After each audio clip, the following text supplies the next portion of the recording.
Newsroom লাইভে শেষে আপনাদের একটু ওয়েদার আপডেট দিই, কারণ আমাদের প্রত্যেকেরই হাঁসফাঁস অবস্থা, একেবারে নাভিশ্বাস উঠে গেছে, এত গরম। সপ্তাহ ঘুরলেই হাওয়া বদল অর্থাৎ বৃষ্টি। 27শে মের পর হাঁসফাঁস গরম থেকে মুক্তি। 26শে মে পর্যন্ত দক্ষিণবঙ্গে বিক্ষিপ্ত বৃষ্টি হলেও অস্বস্তিটা থাকবে। 27 থেকে 29শে মে দক্ষিণবঙ্গে বৃষ্টিপাত বাড়বে। আজ পশ্চিমের জেলাগুলোয় দমকা হাওয়া, মাঝারি বৃষ্টির সম্ভাবনা।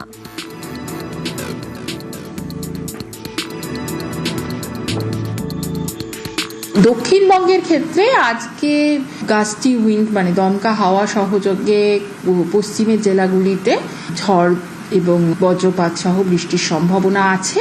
মূলত হচ্ছে এই বীরভূম, মুর্শিদাবাদ, ওয়েস্ট বর্ধমান, পুরুলিয়া, বাঁকুড়া এই অঞ্চলটাতে, এবং কোথাও কোথাও দমকা হাওয়ার সম্ভাবনা 50 থেকে 60 কিলোমিটার পৌঁছানোর সম্ভাবনা রয়েছে।